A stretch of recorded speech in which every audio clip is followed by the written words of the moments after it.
सियावर रामचंद्र भगवान की, सियावर रामचंद्र भगवान की, माता जानकी की, भारत माता की, भारत माता की, सत्य सनातन धर्म की, सत्य सनातन माता की, नमः पार्वती पतिये हर हर।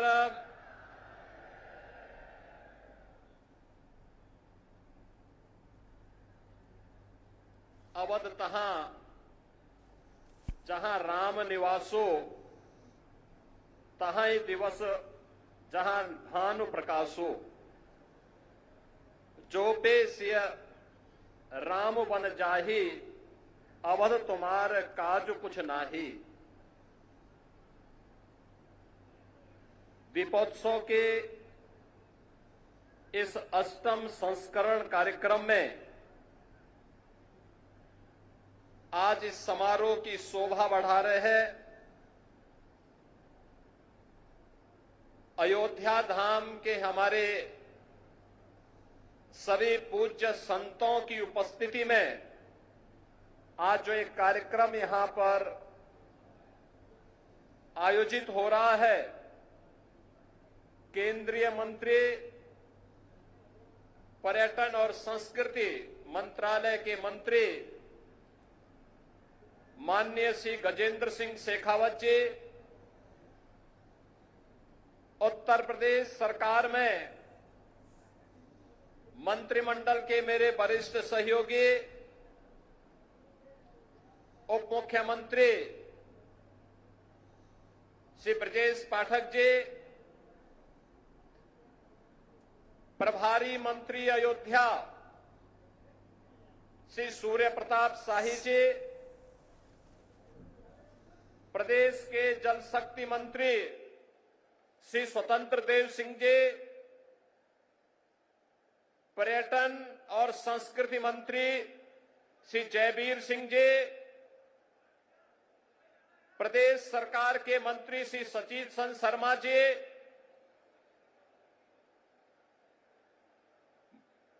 विधायक श्री वेद प्रकाश गुप्ता जी,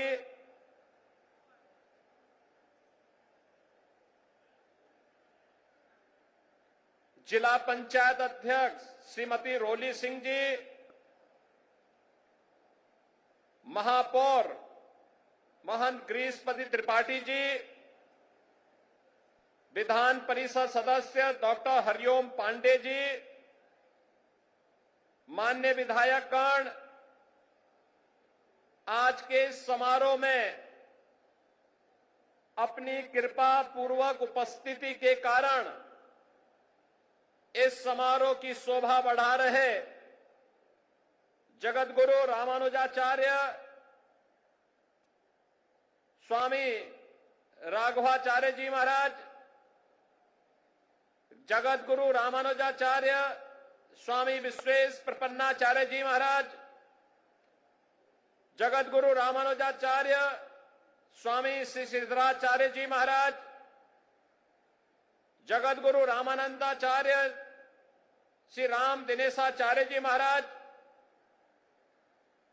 मणिराम दास छावनी के श्री महंत जी के कृपा पात्र महंत कमल नयन दास जी, बड़े भक्तमाल के श्री महंत अवधेश दास जी, श्री महंत राजकुमार दास जी, श्री महंत राम शरण दास जी महाराज, श्री महंत देवेंद्र प्रसादाचार्य जी,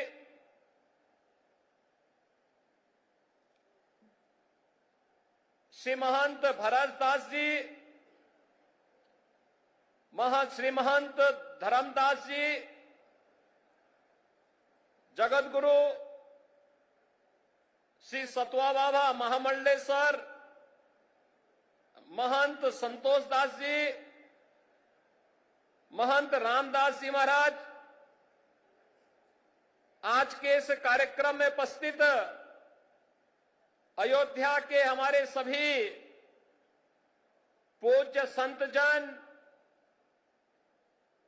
उपस्थित भक्तगण, प्रदेश सरकार के हमारे सभी वरिष्ठ अधिकारीगण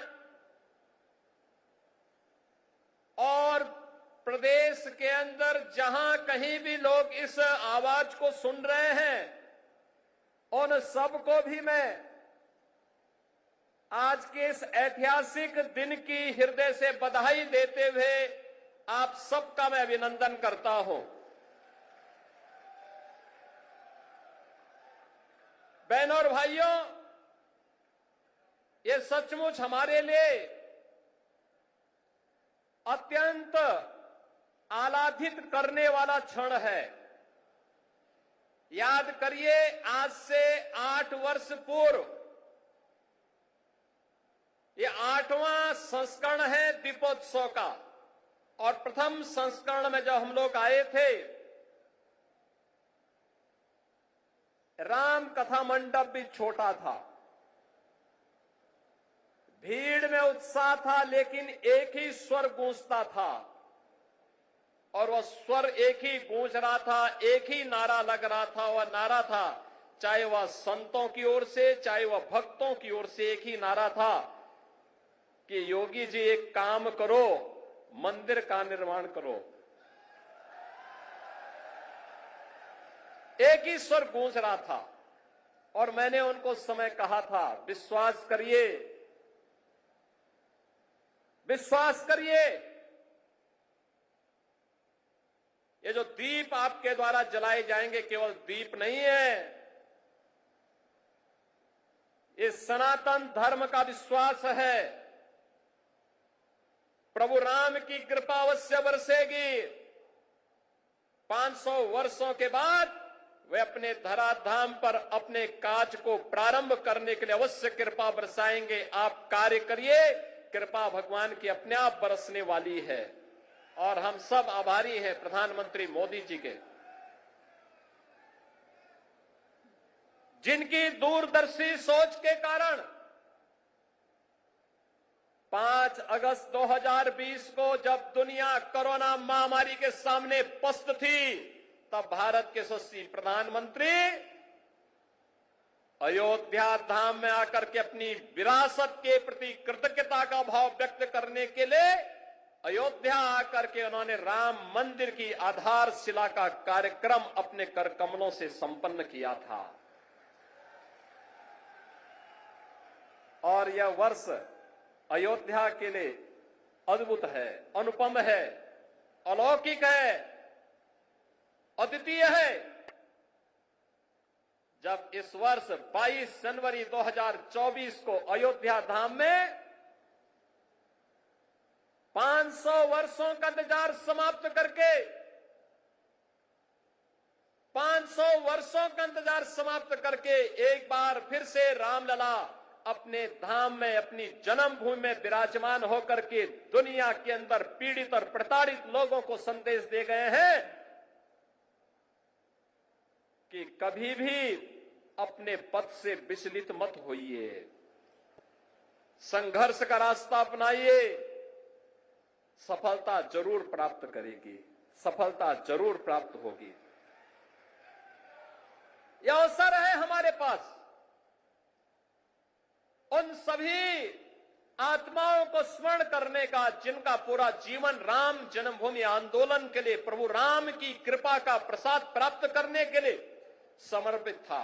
मैं इस अवसर पर उन सभी पूज्य संतों को नमन करता हूं, उन सभी हुतात्माओं के लिए जिन्होंने 3.5 लाख की संख्या में अपना शहादत दे करके एक ही तमन्ना के साथ वे इस धराधाम से विदा हो गए कि चाहे जैसे भी हो, हमारे बलिदान की कीमत पर ही सही, लेकिन अयोध्या में राम मंदिर का निर्माण होना चाहिए। उनका संकल्प पूरा हुआ। अयोध्या में राम मंदिर का भव्य निर्माण का कार्य पूरा हो चुका है। रामलला फिर से अयोध्या धाम में फिर से विराजमान हो चुके हैं। लेकिन रामलला के विराजमान होने के बाद इस दीपोत्सव का पहला अवसर है। इससे पहले हम लोग बोलते थे और जो कहा सो करके दिखाया भी था।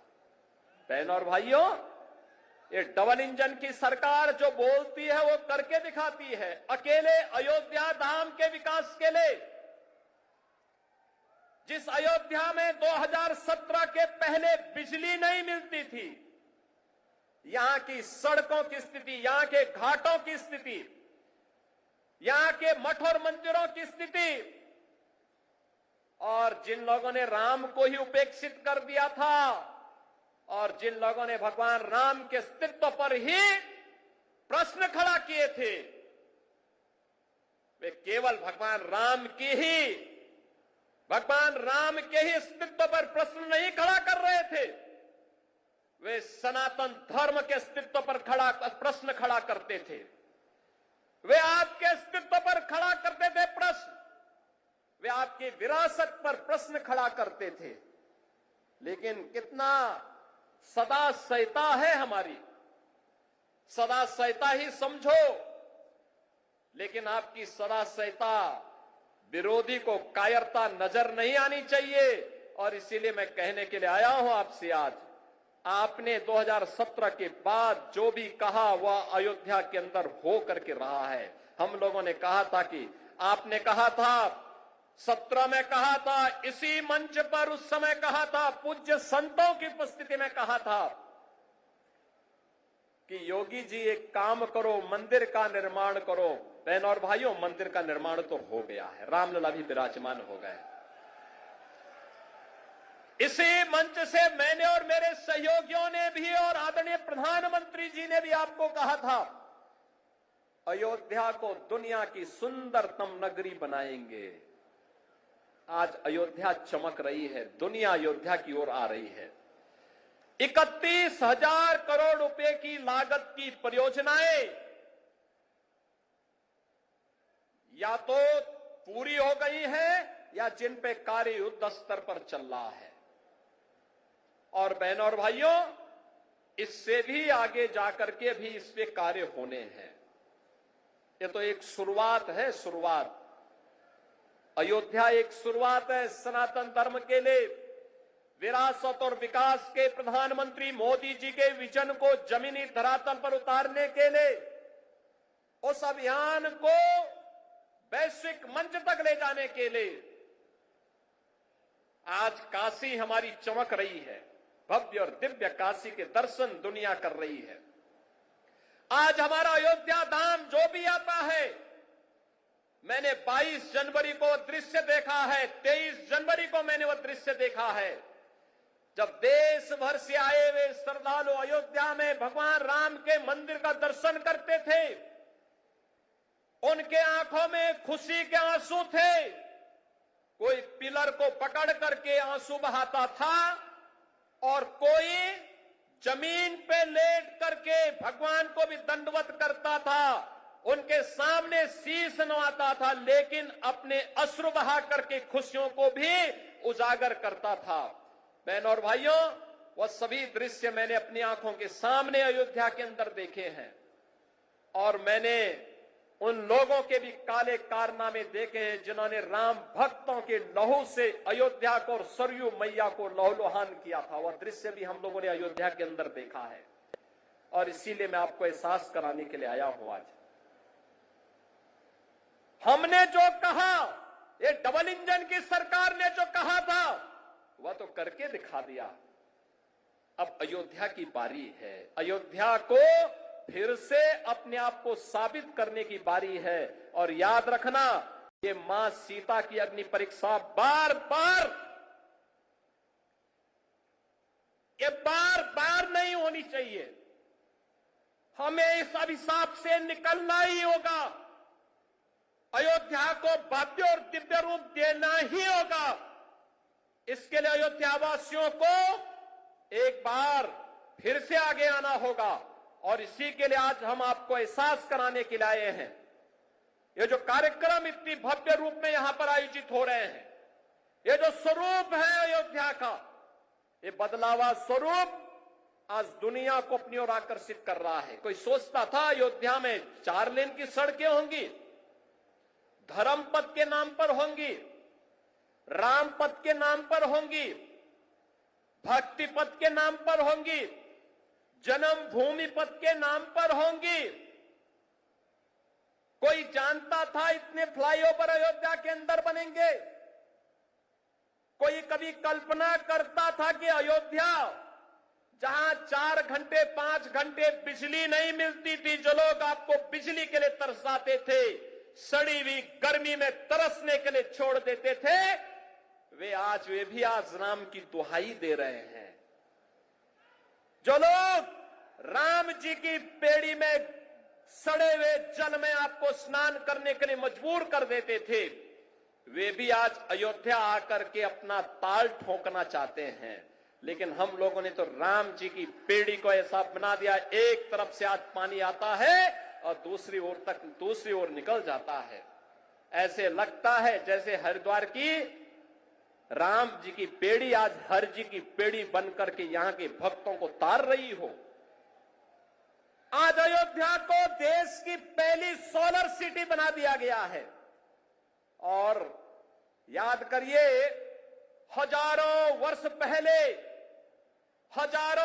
पहले भगवान राम पुष्पक विमान से अयोध्या आए थे और तब से अयोध्या में फिर से विमान नहीं उतर पाया था। बहन और भाइयों, मोदी जी की कृपा से अयोध्या इस अवसाद से मुक्त हुआ। अयोध्या में इंटरनेशनल एयरपोर्ट बना, पूरे देश की कनेक्टिविटी अयोध्या के साथ जुड़ी। जिन लोगों को कार्य नहीं करना था, पहले राम के अस्तित्व पर प्रश्न खड़ा करते थे, उससे पहले राम भक्तों पर गोली चलाते थे, जब एयरपोर्ट का निर्माण कार्य प्रारंभ हुआ तो उन्होंने कहना प्रारंभ कर दिया कि साहब ये किसानों का शोषण हो रहा है। जब यहां पर मंदिर, यहां सड़क के चौड़ीकरण का कार्य प्रारंभ हुआ, उन्होंने कहा साहब व्यापारियों का शोषण हो रहा है। मुझे बताओ, अगर हम 4 लेन की सड़क नहीं बनाते, 4 लेन की सड़कें यहां की नहीं बनती, तो ये लाखों श्रद्धालु आ रहा है, क्या ये अयोध्या में सुरक्षित यात्रा कर पाता, यहां दर्शन कर पाता? क्या अयोध्या में इतना इंफ्रास्ट्रक्चर आजादी के बाद जिन लोगों ने प्रदेश में और देश में शासन किया, उन्होंने क्या इस प्रकार का इंफ्रास्ट्रक्चर दिया था क्या कि यहां पर लाखों श्रद्धालु आकर के दर्शन कर पाता? एवरेज 1 लाख श्रद्धालु वर्तमान में है और पीक सीजन में यह 5 लाख और कभी कभी 35 लाख तक पहुंचता है। बहनों और भाइयों, यह जो कार्य हुआ है, जिन लोगों को नहीं करना था वे प्रश्न पहले खड़ा करते थे, आपके अस्तित्व के लिए राम भक्तों पर गोलियां चलाते थे। और आज जब विकास हो रहा है तो विकास में किसी प्रकार से बैरियर बनना है, लेकिन अयोध्या को छेड़े बगैर हम लोग इन बैरियर्स को भी हटा रहे हैं। ये बैरियर भी हट रहे हैं, ऐसे ही हट रहे हैं जैसे उत्तर प्रदेश को माफिया से मुक्त करके उत्तर प्रदेश को एक सुरक्षित प्रदेश बनाया गया है। सनातन धर्म के बैरियर को भी, सनातन धर्म के मार्ग के बैरियर भी हटाने हैं। जो लोग सनातन धर्म पर बार बार प्रश्न खड़ा करते हैं, उनको मैं बोलना चाहता हूं, सनातन धर्म ने कभी किसी का अहित नहीं किया, किसी का अहित नहीं किया, सबको गले से लगाया।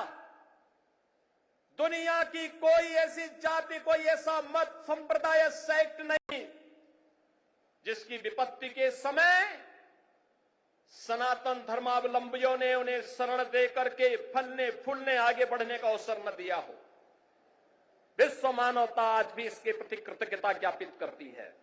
लेकिन इस सेकुलरिज्म के नाम पर राजनीति करने वाले लोग आज सनातन धर्म पर कुठाराघात करके न केवल सनातन धर्म और भारत की आत्मा को लौलुहान करने का कार्य कर रहे हैं, बल्कि इसके नाम पर भारत के अंदर आतंकवाद और नक्सलवाद को लोग बढ़ाना चाहते हैं। क्या नक्सलवाद और आतंकवाद को हम बढ़ावा देना देंगे? नाम के 14 वर्षों के वनवास का परिणाम क्या? खबरों का सारथी। और फिर बजरंगबली का मतलब राम काज कीने बिनु मोहि कहा विश्राम। और हम लोग विश्राम नहीं देने वाले हैं तब तक जब तक कि सनातन धर्म के मार्ग में जितने भी रोड़े हैं, जब तक इनको नामो निशान इनको समाप्त न कर दिया जाए।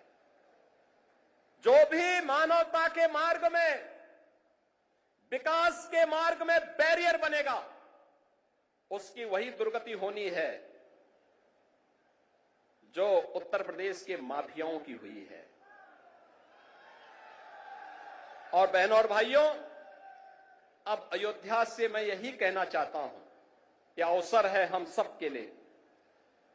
अवधपुरी तो आज खुश है, अवधपुरी को उल्लास और उमंग के साथ जुड़ने की आवश्यकता है। और आज का दिन तो ये दीपोत्सव तो अयोध्या की देन है। देश और दुनिया में दीपोत्सव के आयोजन जहां कहीं भी होते हैं, त्रेता युग में उसकी शुरुआत इसी अयोध्या से हुई थी, इसी अयोध्या धाम से हुई थी।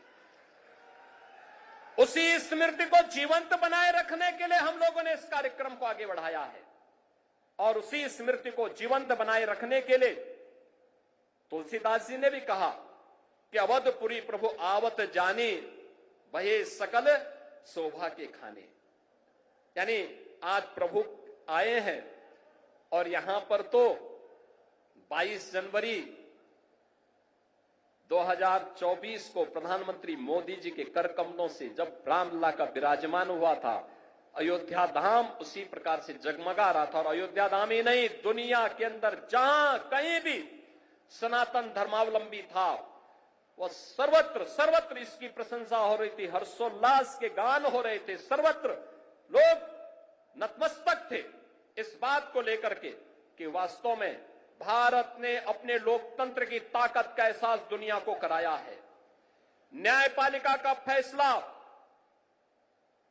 एक मजबूत सरकार कैसे उसको मजबूत तरीके के साथ शांतिपूर्ण और सौहार्दपूर्ण तरीके से जमीनी धरातल पर उतारती है, अयोध्या में राम मंदिर का निर्माण और रामलला का विराजमान होना इसका एक अप्रतिम उदाहरण है। और इसलिए यह कार्य यहां पे हो चुका है क्योंकि प्रभु ने स्वयं कहा है अयोध्या धाम के बारे में, तो भगवान राम ने स्वयं कहा है कि यद्यपि सब वैकुंठ बखाना, वेद पुराण। और रामकथा पाठ से मुख्यमंत्री योगी आदित्यनाथ को आप यहाँ पर सुन रहे थे। आपको बता दें कि आज अयोध्या में 25 लाख दिए जलाए जाएंगे और मुख्यमंत्री योगी आदित्यनाथ अयोध्या पहुंच चुके हैं। और देवभूमि के दंगल में आज हम बात कर रहे थे केदारनाथ के उपचुनाव को लेकर। तमाम मेहमान हमारे साथ जुड़े थे, आप सभी का शुक्रिया। और देवभूमि के दंगल में फिलहाल इतना ही। देखते रहिए के न्यूज़ इंडिया। नमस्कार। गोल्डी मसाले लाए हैं फ्रेश लॉक टेक्नोलॉजी, जो रखे मसालों को हर समय फ्रेश। गोल्डी मसाले। इस कार्यक्रम के प्रायोजक हैं समय बदला पर स्वाद न बदला, महक सिल्वर। महक सिल्वर, मेरा दिलबर।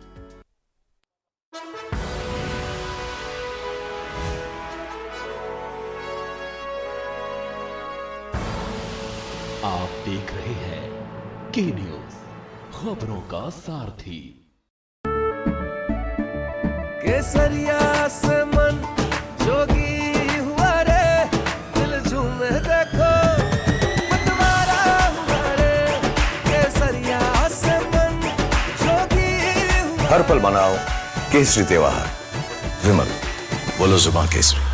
खबर राजनीति की हो या जुड़ी हो नौकरशाही से, कानाफूसी का मसला हो या फाइलों की राजदारी से, तो बस थोड़ा सा इंतजार करिए। हम लेकर आ रहे हैं आपके लिए के न्यूज़ पर एक नया कार्यक्रम, रात दरबारी। रामनगरी में दीपोत्सव महोत्सव। विजयोत्सव के जैसा भक्तिमय उत्सव। भजन, गीत, संगीत, नृत्य का महाआयोजन। अयोध्या का त्रेता युग जैसा अभिनंदन। देखिए भक्तों की करता ध्वनि में राम को। सुनिए रात्रिकालीन भजनोत्सव में राम को। श्री राम के दीपोत्सव में श्री कृष्ण भक्ति भी मग्न। नृत्य प्रस्तुतियों से किया महाअभिनंदन। मर्यादा पुरुषोत्तम के साथ आए लीला पुरुषोत्तम। रामनगरी में दिखा अद्भुत कृष्णोत्सव। देखिए अयोध्या से महाकवि संदीप मिश्रा के साथ। जनता के मुद्दे, जनता की बात, सरकार का रवैया, जनता की पुकार। इत की बात ना उत की बात, हम करेंगे जनहित की बात। के न्यूज रखता है सबसे सरोकार।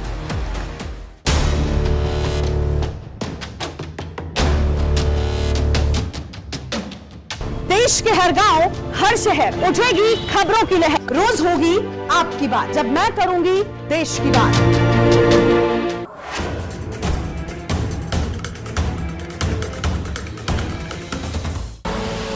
आप देख रहे हैं के न्यूज, खबरों का सारथी। दीपावली के समय लखनऊ का मौसम शुष्क और हल्का गर्म रहेगा। अगले 5 दिन 30 अक्टूबर से 3 नवंबर तक शहर में अधिकतम तापमान 34 से 35 डिग्री सेल्सियस, न्यूनतम तापमान 20 से 22 डिग्री सेल्सियस के बीच रह सकता है। लखनऊ में लगी यूपी की सबसे बड़ी रिटेल पटाखा मार्केट। ड्रोन और पिकॉक पटाखे की सबसे ज्यादा डिमांड। दुकानदार बोले पटाखे इतने सुरक्षित के घर में जलाएं। आगरा के हॉस्पिटल में बीजेपी कार्यकर्ताओं ने काटा हंगामा। तीमारदार स्टाफ ने एक दूसरे पर गमले और कुर्सियां फेंकी। थाने में 3 घंटे तक प्रदर्शन।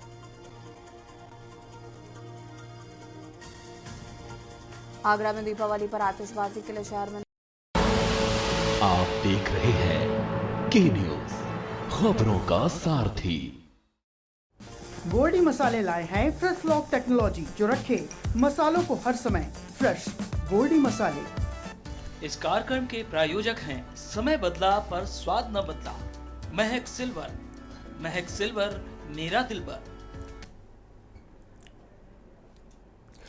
नमस्कार, मैं हूं मनोज मानस। स्वागत है आपका हमारी खास पेशकश पहली बार खुशियां अपार में। और सीधे आपको लिए चलते हैं अयोध्या, जहां मुख्यमंत्री योगी आदित्यनाथ क्या कुछ कह रहे सुनाते हैं आप। श्रीनगर, कपिलवस्तु और श्रावस्ती में, संकिसा में, कौशांबी में, ये सर्वत्र इस प्रकार के विकास के कार्य विरासत का संरक्षण करते हुए निरंतर चल रहे हैं। ये निरंतरता जारी रहेगी। नैमिषारण्य को भी हम लोग इसी भाव के साथ वैश्विक मंच पर लेके आ रहे हैं। नैमिषारण्य, ये डबल इंजन की सरकार, भारत के ज्ञान की साधना की वह स्थली, जहां पर भारत का वैदिक ज्ञान लिपिबद्ध हुआ था। 88,000 ऋषियों ने कई वर्षों की साधना के बाद उसे लिपिबद्ध करने का काम किया था। आज उस नैमिषारण्य पर भारतीय जनता पार्टी के डबल इंजन की सरकार कार्य कर रही है। और वहां के साथ ही सुख तीर्थ, कोई भी भागवतकार तब तक कथा व्यास नहीं बन सकता जब तक कि सुख तीर्थ में जाकर के अपनी कथा का वाचन न कर ले। आज उस सुख तीर्थ के विकास का कार्य हो रहा है। नमामि गंगे में विरल गंगा, निर्मल गंगा का काम हो रहा है। हर घर नल की योजना के माध्यम से हर घर में शुद्ध पेयजल उपलब्ध करवाने का कार्य भी हो रहा है। बहनों और भाइयों, स्वास्थ्य के लिए, शिक्षा के लिए, विकास के लिए, रोजगार के लिए और सुरक्षा के लिए तो कहना ही क्या है। बड़े बड़े गुंडे और दुर्दांत माफियाओं के ऊपर जब बजरंग बली की गदा चलती है ना, तो वे भी वैसे ही तड़पते हैं जैसे खर और दूषण तड़पते हुए मारे गए थे। और इसलिए बहनों और भाइयों, हम सबका संकल्प होना चाहिए। ये शुरुआत है, शुरुआत, और इस शुरुआत को मंजिल तक पहुंचाना है। मंजिल का लक्ष्य प्रधानमंत्री मोदी जी ने आप सबके सामने दिया है, और मंजिल का लक्ष्य है 2047 में जब देश अपनी आजादी का शताब्दी महोत्सव मनाए, तब कैसा भारत हो। जैसे अयोध्या है ऐसे ही काशी में भी दिखना चाहिए, ऐसे ही मथुरा में भी दिखना चाहिए।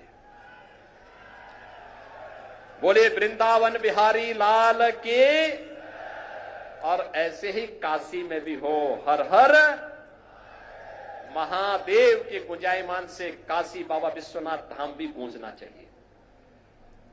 विकास सर्वत्र हो, आदि दैविक, आदि भौतिक और आध्यात्मिक किसी प्रकार के दुख और दरिद्रता के लिए कोई जगह न हो। ये नया भारत उस दिशा में मजबूती के साथ कदम उठा रहा है और उसी का आह्वान करने के लिए आज मैं आपके पास आया हूं कि प्रभु की कृपा। और मैं सचमुच समझता था कि मैं एक बात देख रहा था कि कैसे होगा। जिस दीपोत्सव के कार्यक्रम को दुनिया की सदी की सबसे बड़ी महामारी कोरोना नहीं रोक पाई, इस बार कैसे होगा। प्रभु ने अपनी लीला दिखाई, इस बार भी हम सब यहां पर उपस्थित हो गए। और इस बार तो श्रृंगवेरपुर में भी यह कार्यक्रम आयोजित होने जा रहा है। अभी यहां पे हमारे डिप्टी सीएम श्री केशव प्रसाद मौर्य जी भगवान राम को वहां रिसीव करके भरत मिलाप के कार्यक्रम में माल्यार्पण करके सीधे श्रृंगवेरपुर गए हैं। श्रृंगवेरपुर में भगवान राम और निषाद राज के मैत्री का मिलन का संगम स्थल, यहां का जो हमारा रेन बसेरा बन रहा है वह निषाद राज के ही नाम पर बन रहा है, बन करके तैयार हो चुका है। और एयरपोर्ट का नामकरण महर्षि वाल्मीकि के नाम पर हो चुका है। पहले महर्षि वाल्मीकि के प्रति कृतज्ञता ज्ञापित की गई। बहनों और भाइयों, 2025 का वर्ष हमारे लिए महत्वपूर्ण है। प्रयागराज में महाकुंभ का आयोजन होने जा रहा है। करोड़ों श्रद्धालु आएंगे, देश और दुनिया से आएंगे। उन करोड़ों श्रद्धालुओं के लिए अयोध्या धाम को आपको तैयार करना होगा। आतिथ्य का अद्भुत उदाहरण उत्तर प्रदेश वासियों को, देशवासियों को प्रस्तुत करना है। और आज उसी का आह्वान करने के लिए आया हूं। मैं आपको आश्वस्त करना चाहता हूं इस बात के लिए, विरासत और विकास का जो कार्यक्रम प्रधानमंत्री मोदी जी के नेतृत्व में प्रारंभ हुआ है, ये उत्तर प्रदेश में रुकने नहीं पाएगा, डिगने नहीं पाएगा।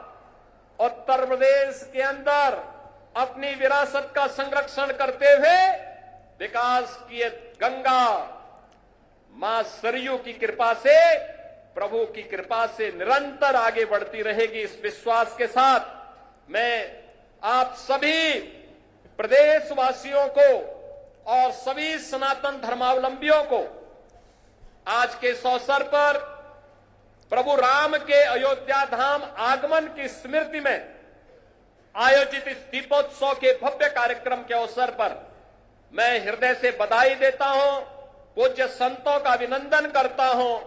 हमारे अतिथि के रूप में यहां पर भारत सरकार के पर्यटन और संस्कृति मंत्री माननीय श्री गजेंद्र सिंह शेखावत जी, जिन्होंने अयोध्या के विकास के लिए भी, नेमिस के विकास के लिए भी और प्रयागराज के विकास के लिए भी कल ही उस कार्य योजना को अपनी स्वीकृति दी है कि पर्यटन विकास के और भी कार्य होने चाहिए उत्तर प्रदेश के अंदर। उन सब के लिए, ब्रिज क्षेत्र के लिए भी अपनी सहमति दी है। आज स्वयं इस दीपोत्सव कार्यक्रम में हमारे मुख्य अतिथि के रूप में यहां पर उपस्थित हुए हैं। मैं उनका, आप सभी श्रद्धालु जनों का हृदय से अभिनंदन करता हूं। आज यहां पर हम लोग अभी राम जी की पेड़ी में आप पूज्य संत का जन और श्रद्धालु जन जाएंगे। याद रखना, हमारी सबसे बड़ी ताकत है अनुशासन। उत्साह होगा लेकिन अनुशासन के दायरे में होगा। वह अनुशासन दिखना चाहिए।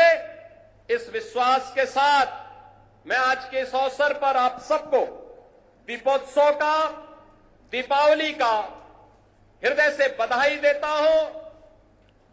प्रभु श्री राम से ही प्रार्थना करता हूं कि आपके व्यक्तिगत जीवन में, सार्वजनिक जीवन में, पारिवारिक जीवन में खुशहाली लाएं, सुख और समृद्धि लाएं और निरंतर इस दीपोत्सव के कार्यक्रम के साथ हम सब जुड़ते रहें। आप सबके प्रति मेरी मंगलमय शुभकामनाएं, आप सबके प्रति मेरी हार्दिक बधाई और शुभकामनाएं। धन्यवाद। जय हिंद, जय जय श्री राम, जय जय श्री राम।